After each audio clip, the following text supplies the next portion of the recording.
The riverbank held its breath under the full moon. Iris and Lily stood frozen, staring at the massive golden fish thrashing on the damp grass. It shimmers with a light that hurt to look at. Suddenly, the air cracked.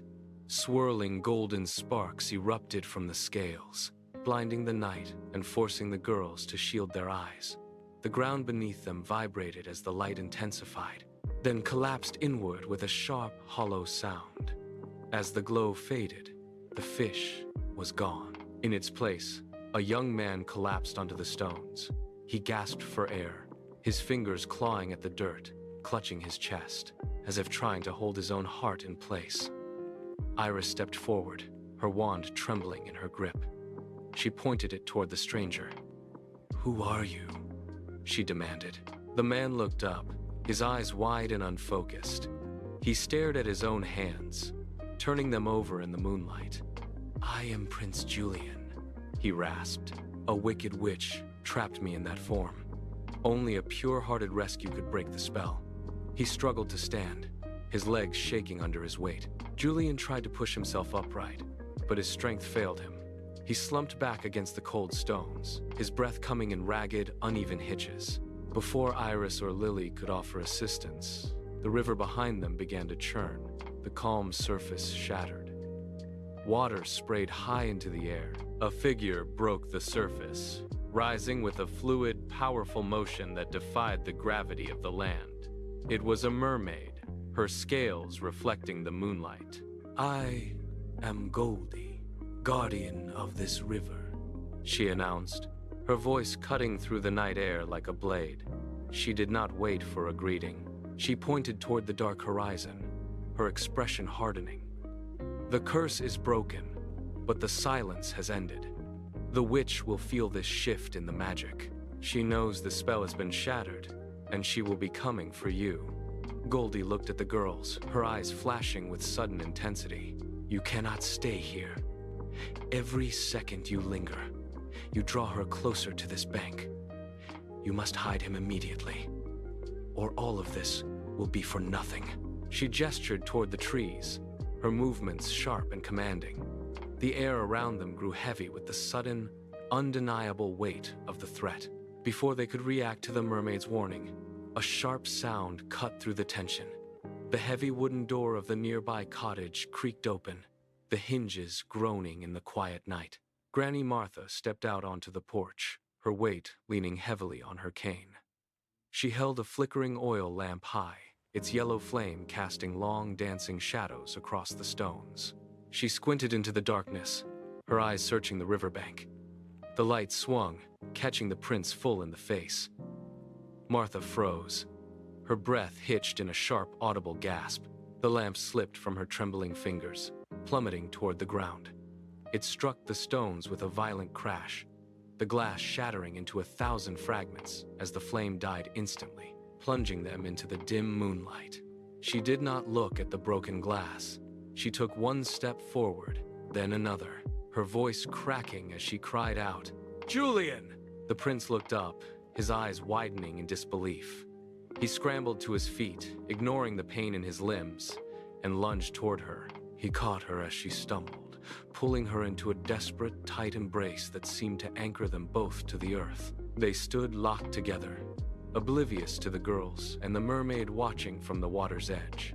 The silence of the forest returned, but it was no longer heavy with dread. It was filled with the sound of their ragged, relieved breathing.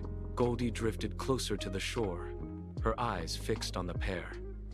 She raised her hands, palms open toward the sky. Between her fingers, a web of green and gold light began to pulse, growing brighter with every second. The air hummed with a low, vibrating frequency that made the grass ripple.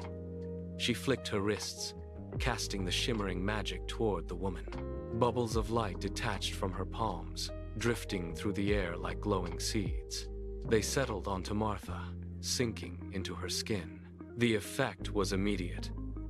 The hunch in her back vanished, the spine snapping straight with a soft, audible pop. Her hands, once gnarled and trembling, smoothed out as the skin tightened and regained its vitality.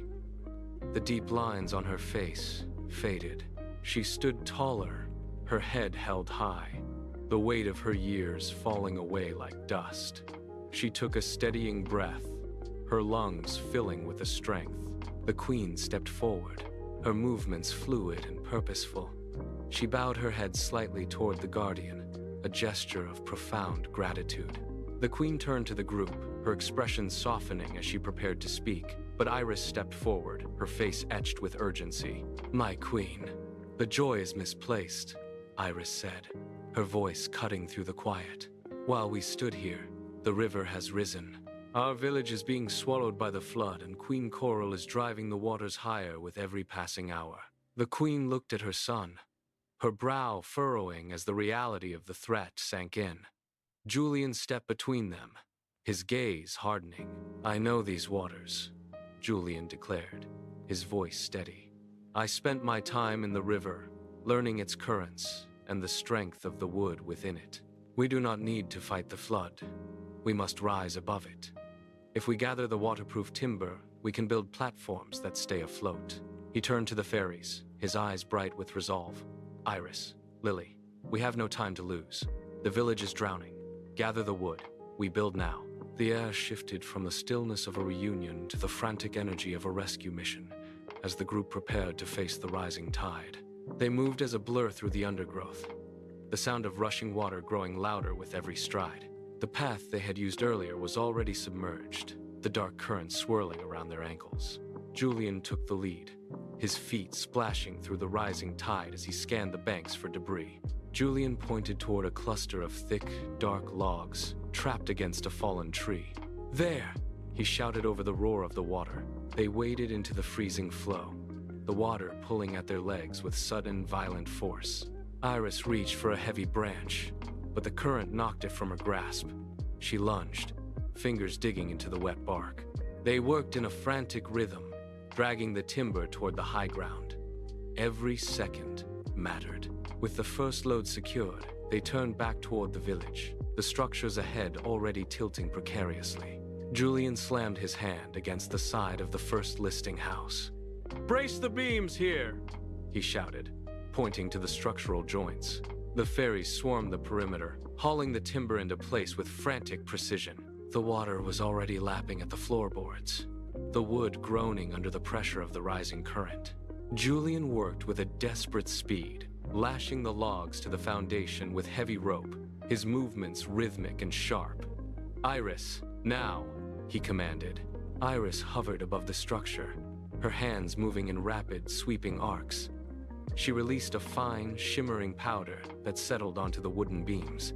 The dust reacted instantly. A soft, golden glow pulsed through the timber, and the house shivered, lifting inches from the mud.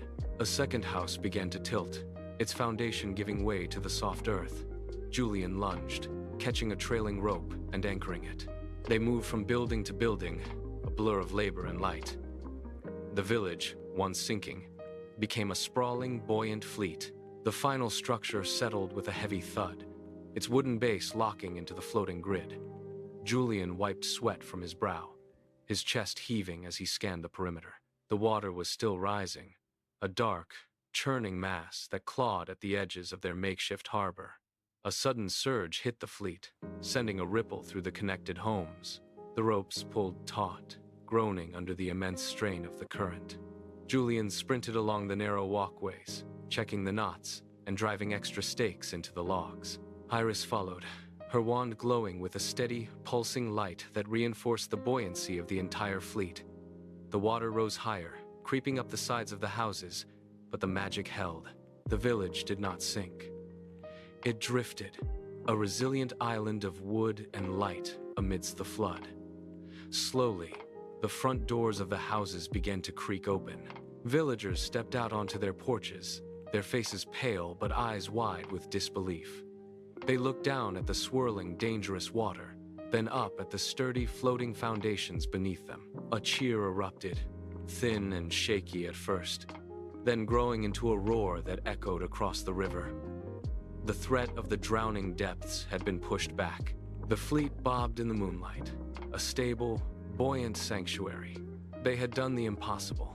The village was safe, anchored against the tide, waiting for the dawn in the quiet, shimmering dark. Miles away from the floating village, deep within a cavern where the air hung heavy and stagnant, the shadows pulsed with a life of their own. A single, jagged crystal ball sat atop a pedestal of obsidian, its surface swirling with images of the buoyant fleet.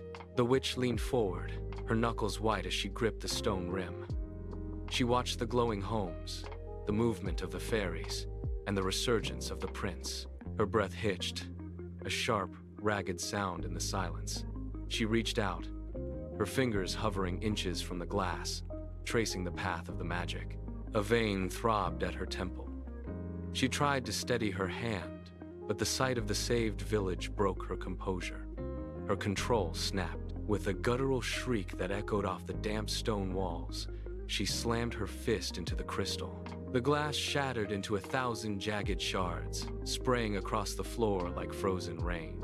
Dark, oily fire erupted from her palms, licking at the air and casting long, distorted shadows against the cave ceiling. She did not flinch as the flames licked at her skin. She stared into the wreckage of the ball, her gaze fixed on the distant image of the prince. "You think you have won," she hissed. She raised her hands, the dark fire swirling around her fingers like a living shroud. "The flood was only the beginning. I will tear that village from the water, and I will drag the prince back into the dark."